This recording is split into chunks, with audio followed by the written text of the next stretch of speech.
So this sermon today, Father's Day sermon, all-encompassing sermon,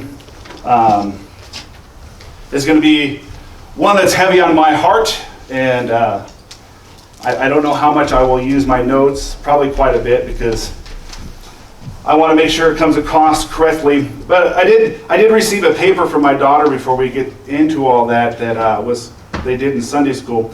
I thought was cute. I didn't know that my daughter doesn't know how to spell my name. I got Pasty Sheehan. And then I found out that my dad's superpower is love. Hey, you skipped age. Oh, age? I'm 44. That if I was a superhero, I would be Spitterman. And I'm funny because he makes funny noises, and I'm not sure what that's supposed to mean. My dad's favorite thing to do is hunt. My dad always says, "I love you." My dad's job is to fix things. My dad loves to eat chips. My dad really is good at hunting. Yeah. And my dad loves it when I think the side notes from the teacher says tickle, so I think it's tickle him. And then my favorite thing about my dad is he is funny. So I appreciate that, but I just Pasty Sheehan, so that's nice. Eliana, would you do me a favor and go me a glass of water? Thank you.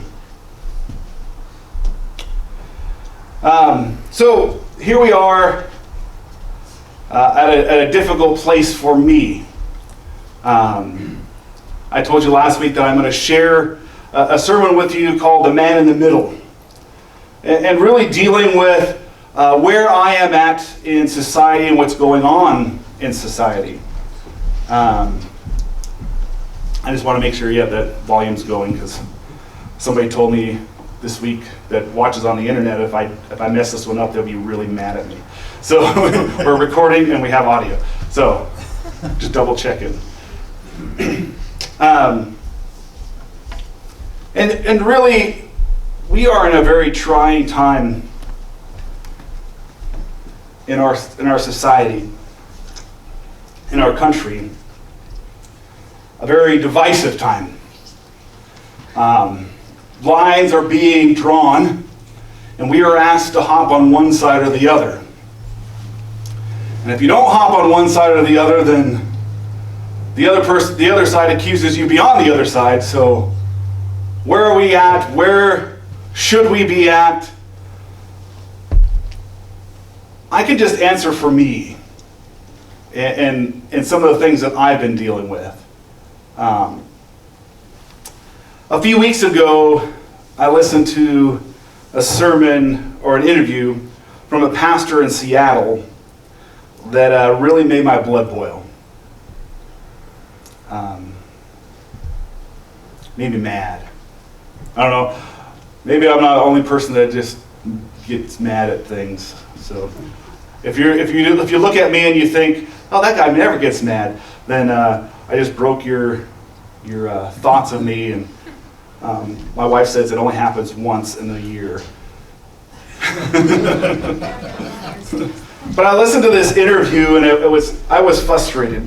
I was really frustrated by both it and the stance the pastor took, and then the stance of the person that was making the interview. One of the reasons it really set me off is that in that person's perspective that was being interviewed, that pastor, because of the color of my skin, I was a certain way. Because of the color of my skin, I grew up a certain way. I had certain views because of the color of my skin towards the people that have different colors of skin than I do. And he knew all about my life. He knew all about how I grew up, obviously.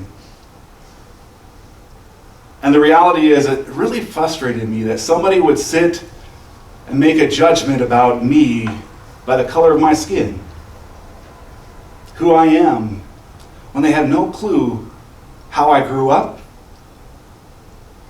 They have no clue of the things that I faced,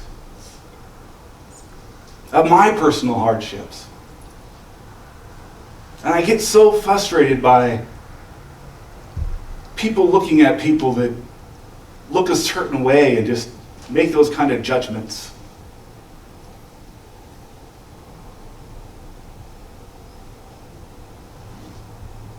I actually had to call my dad, my mom, and just air it all out and cried, and they prayed for me. And the next week I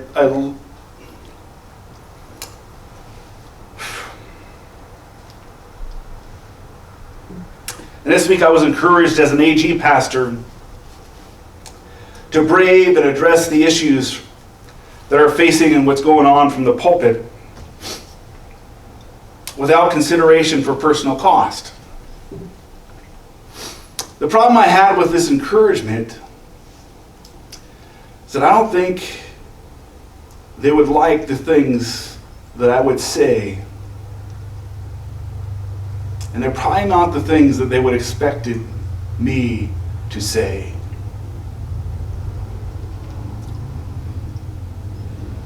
I had to do a lot of praying and soul searching to be able to address this issue.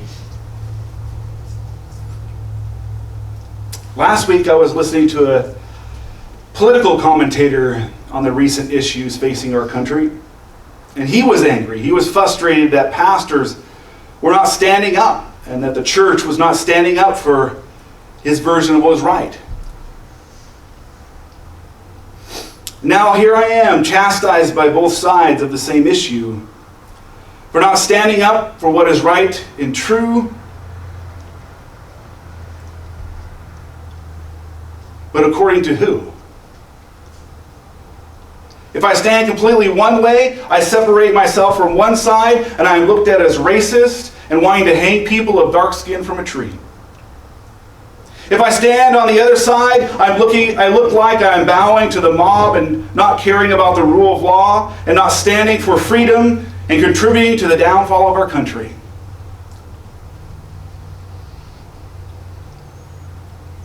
The problem is that we are in such a polarized place that if you don't stand with their side, you are obviously on the other side. There's no room for middle ground. There's no room for someone who can see the validity of both sides and try to come together on both sides. There's no room for the man in the middle. The problem is I've been the man in the middle my whole life.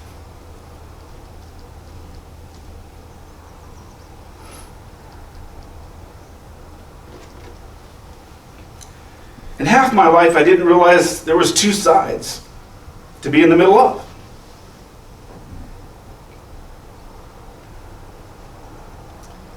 See, I grew up in a home with a dad that taught me that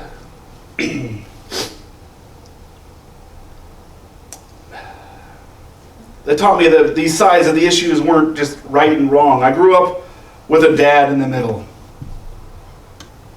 I grew up with a dad in the middle. And he passed that on to me. See, my dad took the side of what was truth and what was right. And race, and even at times family, had nothing to do with it. What was right, and what was wrong. That's the dad I grew up with. What was right and true for the one person was right and true for the other. This came from his law enforcement side of him. Today I'm going to open up to you about my life. Me doing so, this has an opportunity to offend all of you at some point today. Why? Because this comes from a place of the man being in the middle.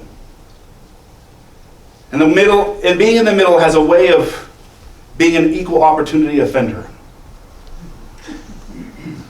But hopefully by the end of the day, you'll have a better understanding of why I view the things the way I do today. That you wouldn't just look at the color of my skin and make a judgment, which is so prevalent today.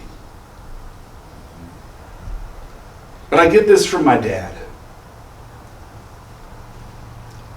See, a lot of the view of life and people comes from the lens of how we grow up. How we grow up really is how we view people, how we view life. If you grew up in a city, you would view people in life differently. You grew up rural, life and people different. You grew up in California, different than Idaho, Washington, different, Idaho, Montana, different. We're all from different sort of mini cultures, wherever we are. And we view things differently. And we experience things differently.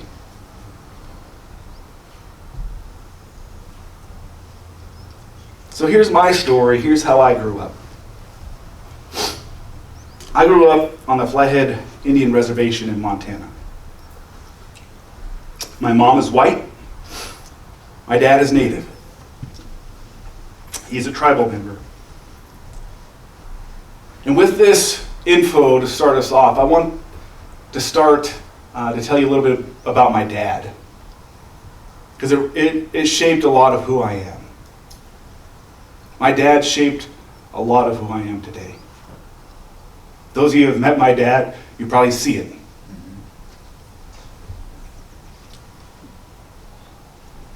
This is my dad's story from my perspective growing up. It's not the... If there's some errors in it, it was my error. But it's just my perspective growing up. And the stories I've listened to and the stories that I was a part of. My dad's side of the family didn't fully embrace the Native side. My grandpa was an alcoholic all of his life. Until the end where his liver and kidneys were shutting down and they had to take both of his feet. And they told him if he didn't stop drinking, it was going to kill him, and it was already killing him anyway. All of his life an alcoholic. He didn't embrace the Native side, and there was no such thing as Native pride at the time. See, it wasn't something in his life when he was younger to be celebrated, it was something to be hidden.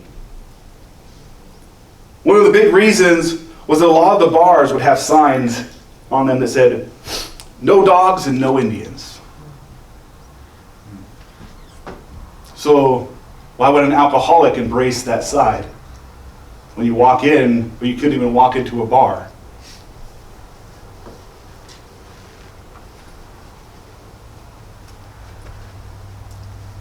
My dad, on the other hand, decided to see the Native side of the Native side of our family out.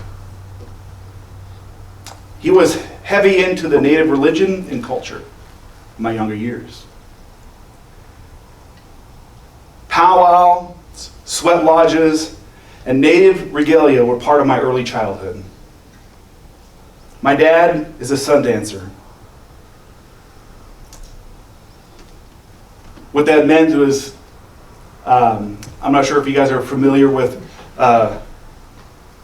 sun dancing, but it's a Native ritual where they pierce the skin after fasting for days, pierce the skin, and they have to pull from that skin until it rips through. Part of the Native culture, part of becoming a warrior, part of seeking a spiritual side. My dad was a medicine carrier and a dog warrior for his tribe. Things began to change for my dad that coincided with the advent of Christ in his life. We stopped going to powwows and dancing. He buried his prized eagle bustles in regalia. Do you love those eagle bustles? They're real. It's hard to get real eagle feathers because they're illegal to have unless you have special permit. They were prized, and he buried them. When I asked him, he once told me that why he did that. He once told me that dancing for him was a matter of being a warrior and the heart of a warrior, and having the heart of a warrior. But dancing had become, at the powwows, about competition and winning money. And it hurt his warrior heart, and so he stopped dancing. His traditional native journey shaped a lot of his view of life and how he walked with God. My dad is still a warrior for his tribe in his heart, and he passionately loves the people of his tribe. My dad got into law enforcement. He was a tribal game warden for a lot of years. He was cross-deputized with the tribal and local law enforcement. He was able to help in different instances. He helped with many road accidents, non-game calls, and then the game calls he was involved with. And of course, there was always the dreaded spring bear season. If you grew up where I grew up, there's bears everywhere. I mean, in town, they're going through the garbage. He's always trapping bears in town, in your backyard. It's just the way of life there. And that was his job. He hated the spring. He hates bears to this day. He doesn't really want to hear the word bear. My dad's view of law was what is right and wrong is the same for everybody. If you were native and you did something wrong, you got a ticket. If you were white, you got a ticket. If you were green, he would take you to the hospital and then give you a ticket. If you were family and did something wrong, you got a ticket.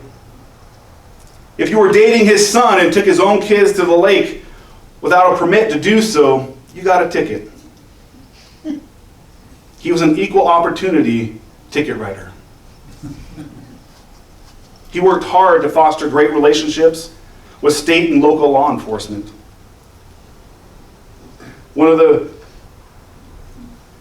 proudest moments in his law enforcement career is that he can talk about how he's one of the first people in their tribe, because of his efforts, one of the first people that worked jointly with state and local governments to do a lot of different investigations. That usually doesn't happen. The tribe and the local government, they don't want anything to do with each other, but he fostered a relationship, had great relationships with other law enforcement.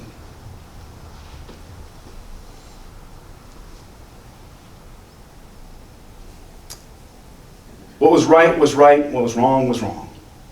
The color of your skin or tribal affiliation or tribal connections had nothing to do with it. So ultimately, he was hated by both white and natives alike. Because if you were a tribal council member's cousin, son, daughter, it didn't matter, he'll ticket you. He didn't play politics.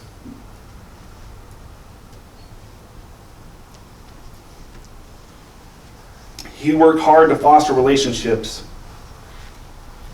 with everybody.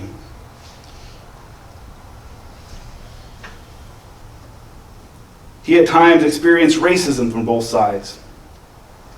To some of the whites, he was just a stereotypical native. To some of the natives, he wasn't white enough, or white wasn't native enough. The skin wasn't dark enough. After all, none of his kids were tribal members.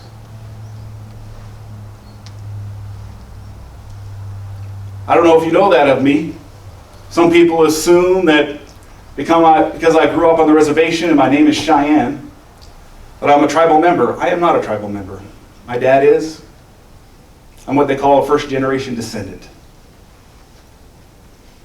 Many times my dad had to live the life of a man in the middle, which earned him love by many and hate by many. But my dad always strived to be on the side of truth, justice, and righteousness in all that he did. That's what my dad instilled into me. So my years of growing up, my perspective of my life, my early years was in Dixon, Montana.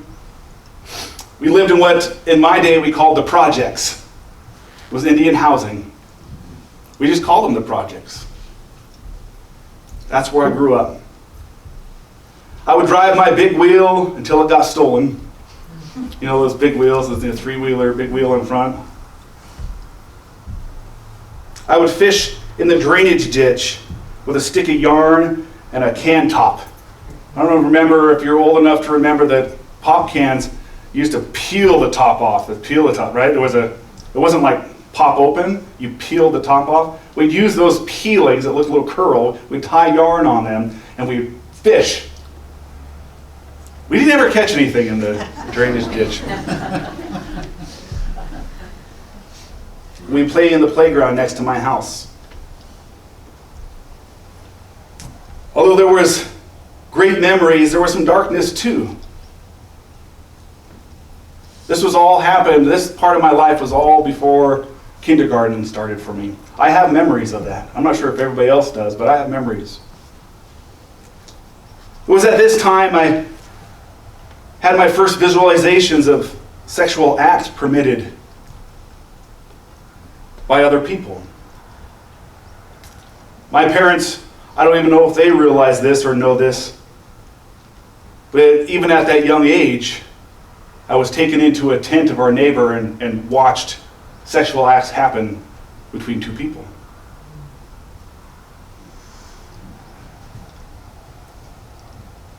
See, I was exposed to some dark things in the projects. But there was good times too. Good Christmases. I remember Christmas. Christmases are important. I love Christmases, not the songs, but the Christmas. But the Christmas, being around family. I love being around family.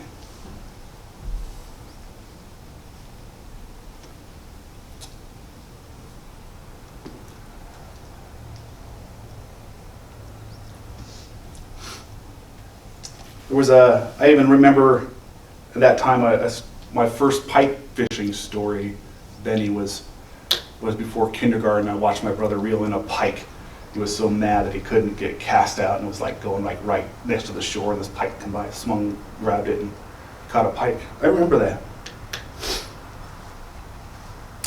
Our family picked up from there. We moved to another reservation in Pendleton, Oregon, near Pendleton, Oregon. We moved because my dad was going to help start a tribal police force on a reservation there. At this time, I would be taking part in sweat lodges and powwows, dancing at the powwows. We were traditional in our family culture. I have pictures of me in my regalia. It was green. My mom made all of our stuff, beaded all of this stuff.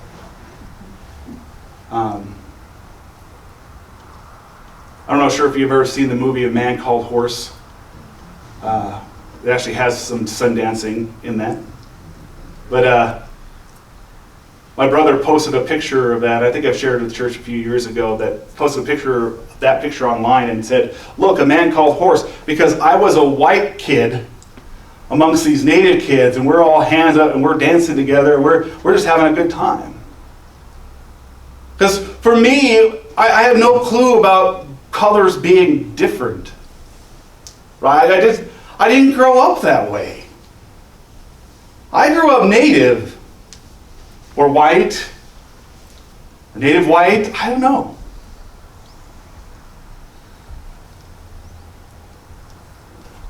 But that was part of my life. We actually had sweat lodges all the way up. We had a sweat lodge built behind our house when we moved back to St. Ignatius. That was there for a lot of years before something happened and my dad burned it down and said, "Hey, we're not going that way anymore."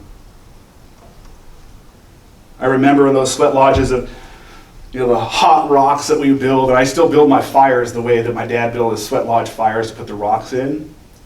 And we bring the hot rocks into the pit in the middle of the sweat lodge, and my dad would pour the water over and we would pray. When he became a believer, he stopped praying to a power. He prayed to Christ.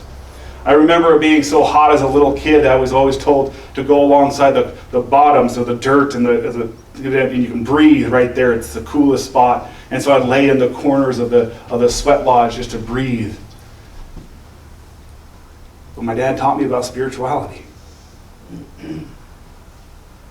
There was something more than just what's here at this life.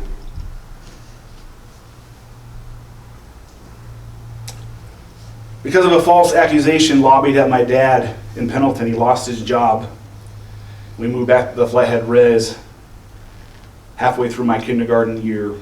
We lived with my aunt and my uncle until we got our house from housing, which is the house my dad lives in today. My dad has always been a hard worker. He worked hard to provide for the family. He did summer firefighting for a while. I remember watching a Missoula fire. And if you've ever been to Missoula, Montana, on the side of the big hill, there's a big M. Mm-hmm. And when I was a kid, there was a big fire up there on the north side of the mountain. And we as a kid went to the drive-in movie theater, right? It was a drive-in movie theater, and I remember sitting there watching the theater and looking up, seeing the fire, and knowing that my dad was up there. We drove around and looked to the side of the fire up on the hill. Remember, my dad was up there. My dad was a hard worker.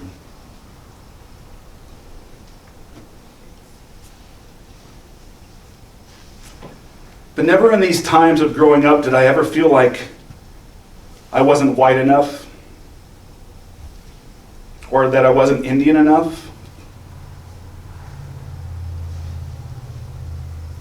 You know, honestly, growing up, I was bullied by kids. I never looked at it that I was bullied by Native kids or white kids. I had times of people just being mean to me, but I never once thought it was because of the color of my skin. Because my dad never once would refer it that way. Never once.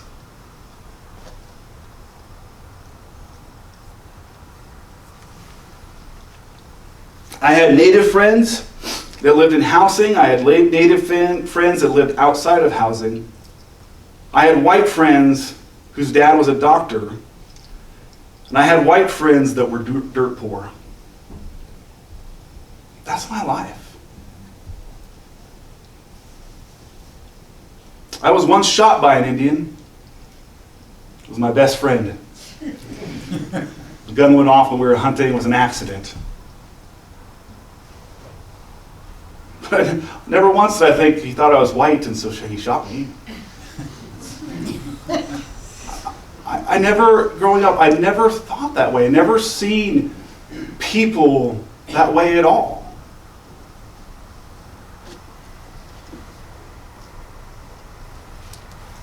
You know, the only persecution I can remember growing up from my peers was not because of the color of my skin, it was because of my stance for Jesus.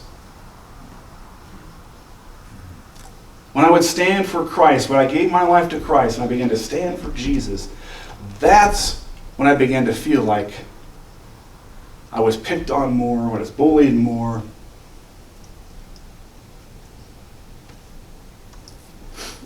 And I never really thought of the color of my skin because I hung out with my Indian friends and my white friends, and I never really looked at them as Indian friends or white friends. We just hung out.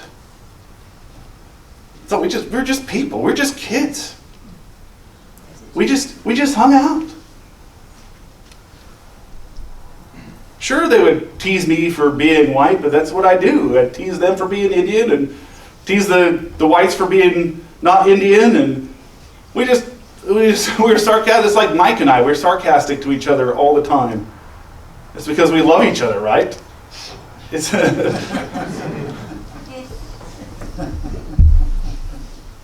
But we were just always picking on each other, always being sarcastic with one another, but never once did I understand what racism was. Never once.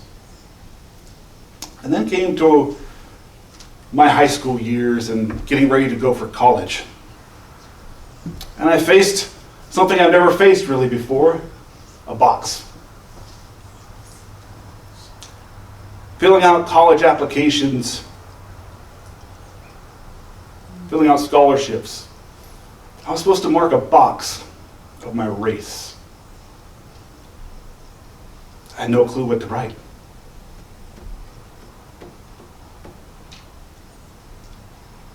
I mean, how Indian do you have to be to mark the box Native American? How white do you have to be? How Asian do you have to be to write Asian? How black do you have to be to write black? And I honestly knew that if I would write on my applications that I was Native, that it would open up some doors for me. I want to be honest with you. It would open up some doors. It would open up scholarships for me. It would open up education opportunities for me. But it was the first time that I really realized that people cared about what my race was.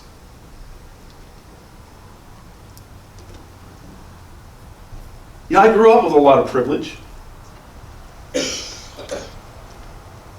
I grew up with law enforcement privilege. Some of the privileges you guys won't have.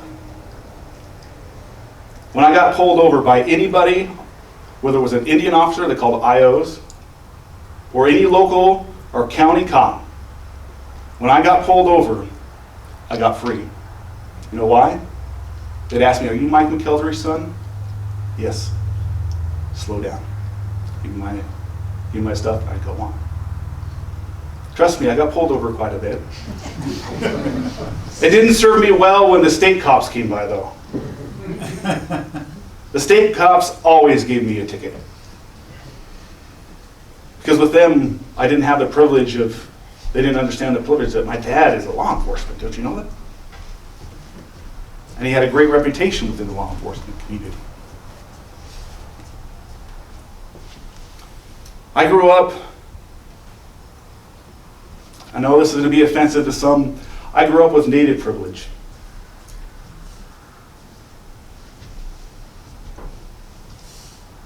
Because of my Native background, because of my dad's a tribal member, I get privileges people that aren't Native don't. They don't get it.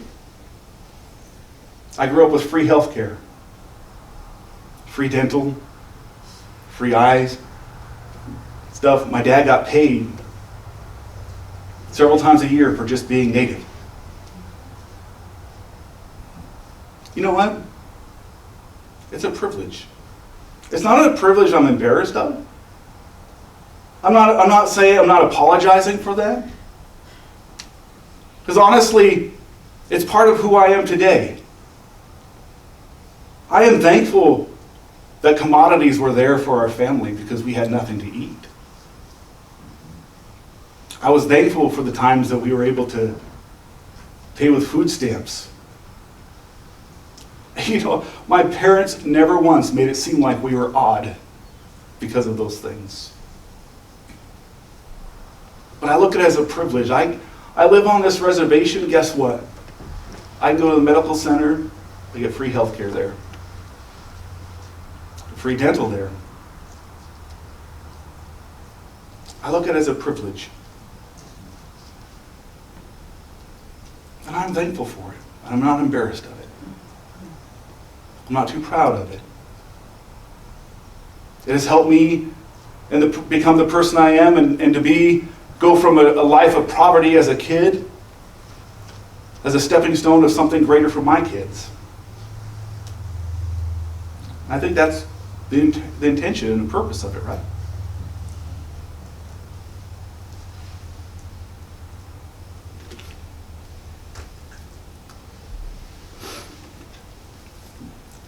When I ended up going to Montana Wilderness School of the Bible. And I never thought about this until I started thinking about these last few weeks. How much of my privilege, or how many things did I get because of my Native background? I never thought about that. And or how many times did I get in trouble because they thought I was Native? I never thought of that. Maybe the state police looked at some native kid on the reservation, listen to bust you, kid. I don't know.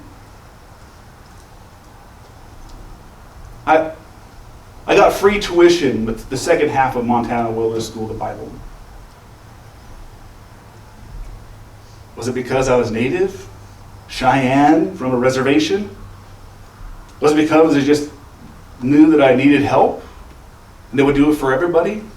I don't know. And honestly, I don't care. Because I don't want to look at myself one way or another. When I called and wept with my mom and dad, I just told them, I don't know what I am. And why can't people be okay with that?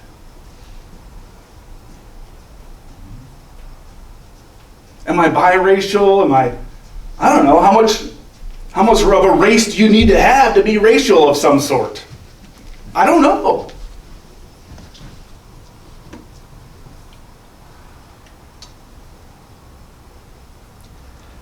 I was also part of an Montana Indian firefighting crew for a few years. And it was the first time that I was told that I was working too hard and making other people look bad. I didn't understand that.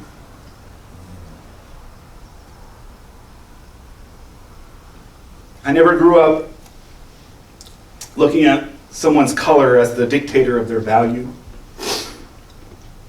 And honestly, I really didn't see color. I really don't see color. And I know that today's day and age, you say that, you're obviously a racist. But you don't know me. You don't know my background. You don't know what I had to walk through. You don't know the struggles of living in the projects. You don't know that. And I struggle with that.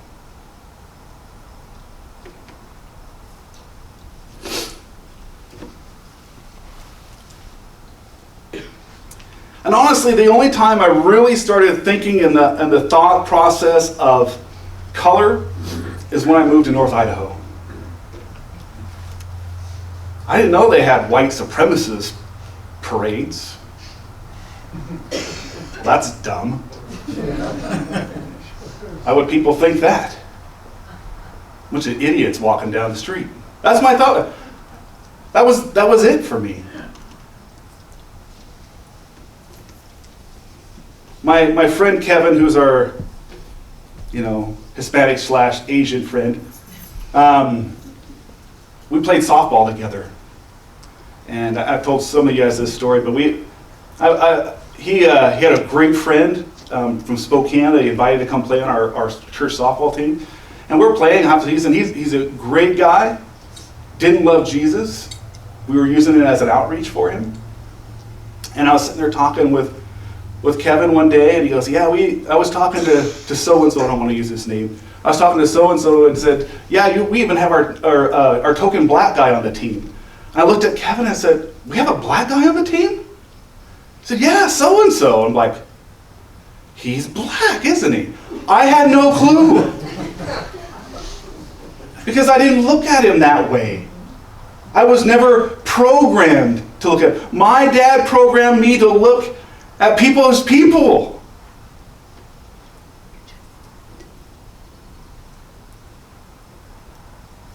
Honestly, growing up, I loved watching shows like The Jeffersons and Sanford and Sons, The Fresh Prince. Actually, I love those movies. I watched them.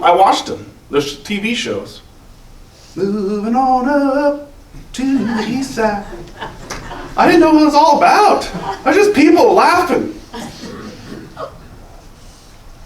I watched movies that dealt with black issues, and even my favorite black movie of all time was a karate movie called The Last Dragon with Bruce Leroy in the ghetto.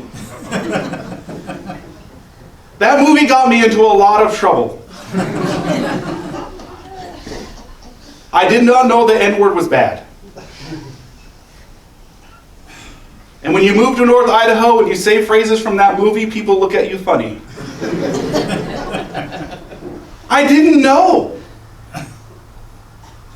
I didn't know that certain slang words were only reserved for certain people. Because I grew up as a man in the middle. What am I? Am I native? Am I white? Am I Scottish and Irish?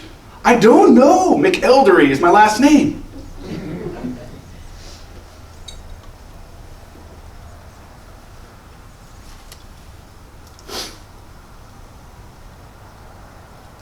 You know, the more boxes in my life that I was asked to check when it came to my race, the more I struggled with making a check in that box. I hate that box. I hate that box.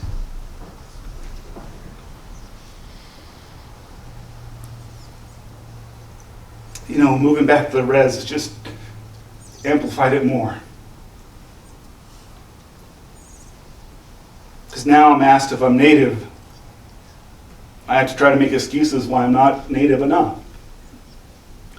People assume because my name is Cheyenne and I came from the res that I'm Indian. I would never be considered native by the native people because I'm not a enrolled tribal member. I have to live on the laurels of my dad. That my dad's a tribal member. I hate race boxes. For myself and for others. Do you know, every year, I hate this. Every year, I have to fill out a race box for you guys. It drives me nuts. Because everybody wants the statistics of what's going on in churches, right? How many of this race do you have in your church? How many of this race? How many Asians? How many, black people? How many Native Americans? How many Samoans? How many white people? How many Islanders? It's all there, right?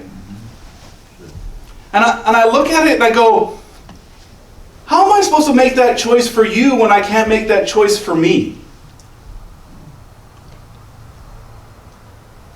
How am I supposed to look at the interracial kids and say, you're one race, but do you consider your kids that same race? Or is your kids the white kids, or are they, the native kids, or what are your kids?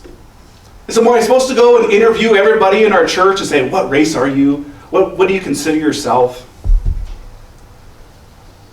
Some years you guys are all native, and some years you guys are all white. Just want to let you know.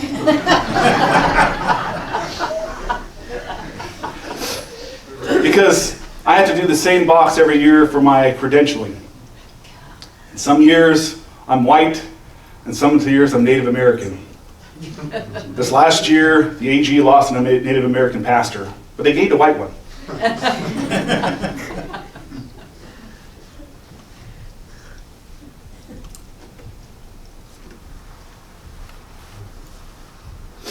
And now we are here today, where I'm pushed to check more boxes, to agree to things that I cannot stand for.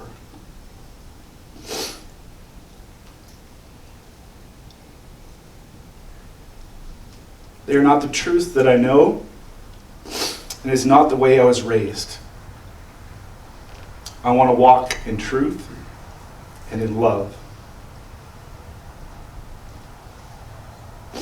And then this gets me squished, I fear, in this environment. One of my favorite movies growing up, Karate Kid. Yeah. I've shared this story with you before. Mr. Miyagi takes Daniel-san aside and says, you karate do yes, or you karate do no. You karate do guess so, squish just like grape.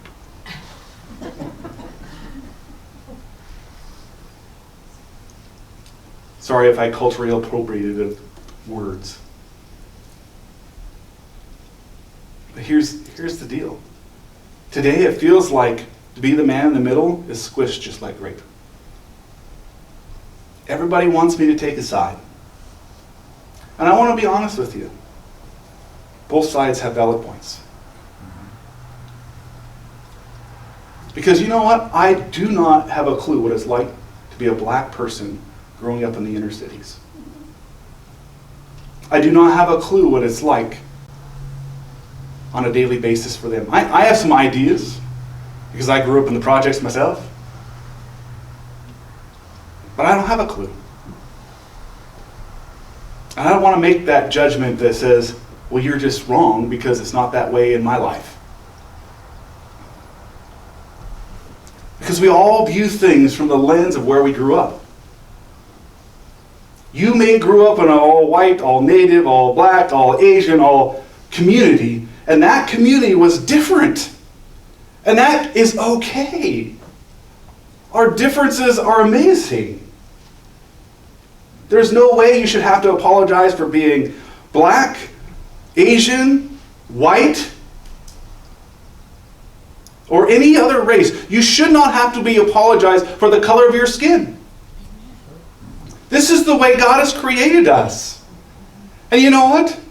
Be white and be amazing. Be black, be amazing. Be Asian, be amazing. It's okay. But that's just from the view of the man in the middle.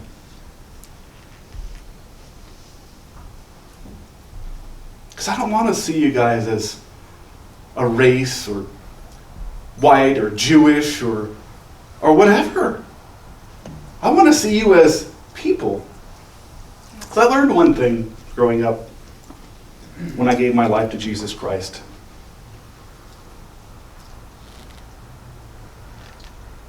It's that I was not a people.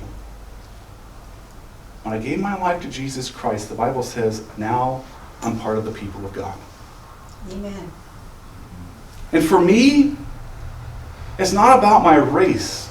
For me, it's about, do I love Jesus and serve Jesus? Because now I get to partake in the promises of God. I am grafted into a vine, into a family of God. And that is my most important family. And God created all races.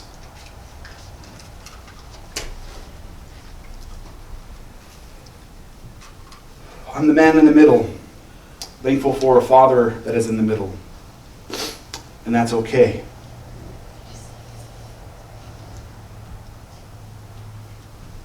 I don't know my race. I don't think it even should matter. How do I acknowledge systematic racism, white privilege, when I've not seen it, or do I agree with it?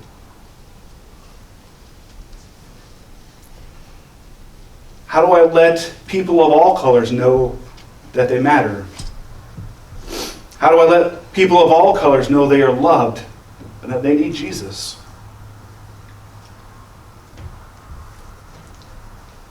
How can I live like there's just one race, the human race?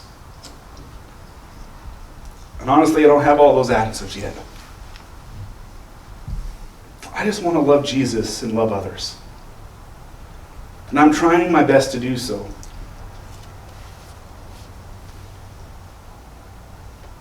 A lot of our view of life and people comes from the lens of how we grew up. Then we have to recognize that everybody has a different microculture that they have lived. And unless we stop viewing people and every person this way,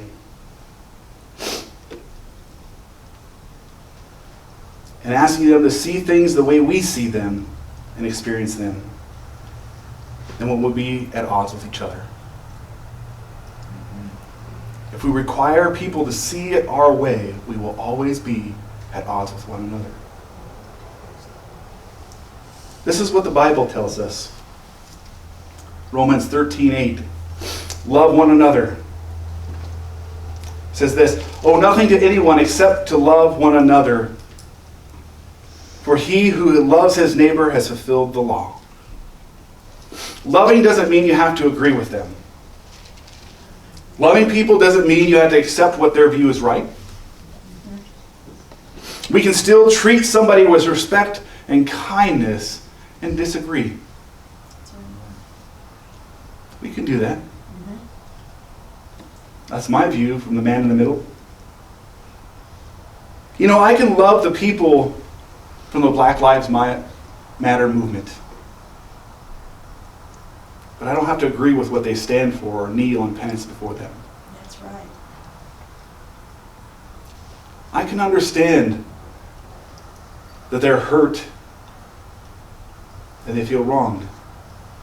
I can love for them and help them stand for true injustices. But I cannot, if you read their website, I cannot stand for that. As a Christian man, I cannot stand for that.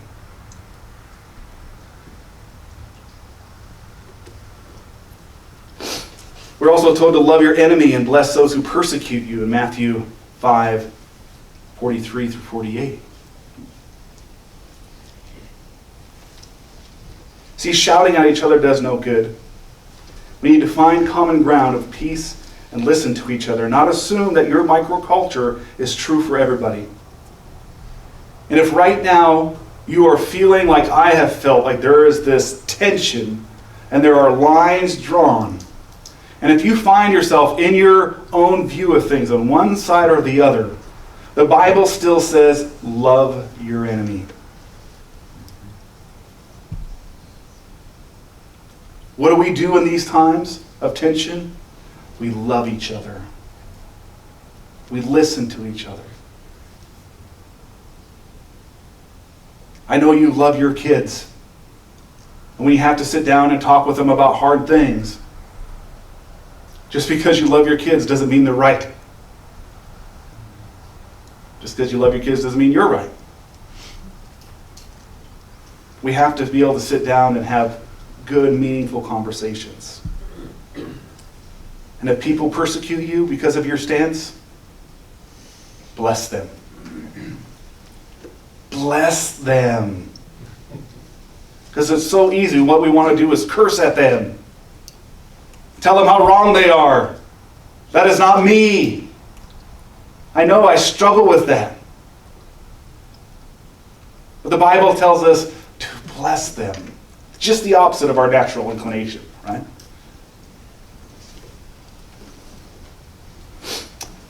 And then also in Philippians 1:27, it says we are supposed to stand for the gospel in unity. 1:27 says, conduct yourselves in a manner worthy of the gospel of Christ, so that whether I come to see you or remain absent, I will hear that you were standing firm in one spirit, with one mind, striving together for the faith of the gospel. No matter your race today, what matters is, did you give your life to Jesus? That's right. Because as those who have surrendered our life to Christ and said, Lord, we want to live your ways, we want to be part of your family, we are all in this together. And that black pastor that drove me nuts a couple weeks ago, that filled me with rage and frustration, I still have to love him. I still have to pray for him. Because you know what? I'm not saying he doesn't love Jesus. I'm not saying that he's not going to heaven. He lives in a different culture than I do. And I don't know the shoes he walked. He doesn't know the shoes I walked. The most important thing is that we're united in the gospel of Jesus Christ, because it's the salvation of every man, woman, child. Conduct yourself in a manner worthy of the gospel. Strive together, because the content of the character is more important than the color of one's skin. Martin Luther King. The content of one's character is more important than the color of their skin.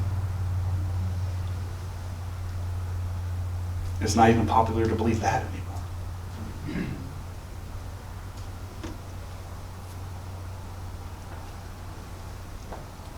I don't know if this is any good or just opened me up probably to a lot of criticism. But when I tell you guys that I stand in here at the end of every service and I tell you that I love you, It's not flippant, it's true. And I don't care about what race you are. One of the biggest frustrations for me when I'm talking to other people, well, the second biggest frustration, other people outside of this church and community, I always get asked, how big is your church? Always fun. How many natives do you have come to your church?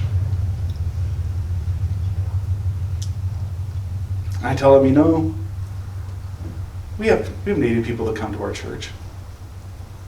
Well, this church isn't about one person catering to one race or the other. We want to honor native people. We want to honor non-native people. We want to honor those that you get sunburned in the sun really easy. And some that turn dark as dark can be in the summertime. My daughter will be darker than most of us in the summertime. Reality is I get more dark than most of the native kids I work with at the school in the summertime. And it holds on throughout the winter. I have a daughter that we adopted that's from a tribal, that is a tribal member in another tribe. It doesn't matter to me. I have one daughter that's pale as pale can be. It doesn't matter. You know what I do? I give them a hard time about it. That's I'm a dad. I'm supposed to do that. But they'll know I love them. I really don't care. I don't mean that to be harsh towards you or anybody else. I don't care. I will celebrate your culture if you'd like, and I'll celebrate the native culture, and I'll use my native experiences to encourage people about Jesus Christ. I'll use my white background to do white things. I don't know what a white thing is, but maybe there is some white things out there. I don't know. I just want to love Jesus. That's all I want to do is love Jesus and tell other people about the love of God in their life. That's my heart. That's my struggle. That's my struggle. And if as long as you guys can have a pastor that struggles with these things, because I just try to be real to you, we can continue on. But honestly, I love you guys. Every one of you. I love you. Love you. Lord, you created all mankind with all colors. I know it's got to hurt your heart to see them fight over race. But we were created in your image. Man and woman, we are created. We're all descendants of Adam and Eve. We're all valued because you give us value, God. And Father, if there's anybody in this place that feels less than because of what they look like, God, I pray that you heal their heart. Show them their value. Show them they are loved. Help us to show them they are loved. Father, if there are times of racism in our hearts, God, if there are things that we have said and done that are hurtful to others, our own prejudices in our life that come forth, God, help us we recognize them, ask forgiveness, and move on so that we can grow together in love and unity.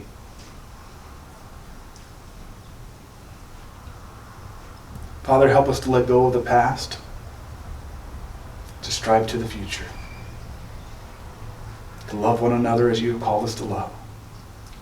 In Jesus' name we pray. Amen. Amen.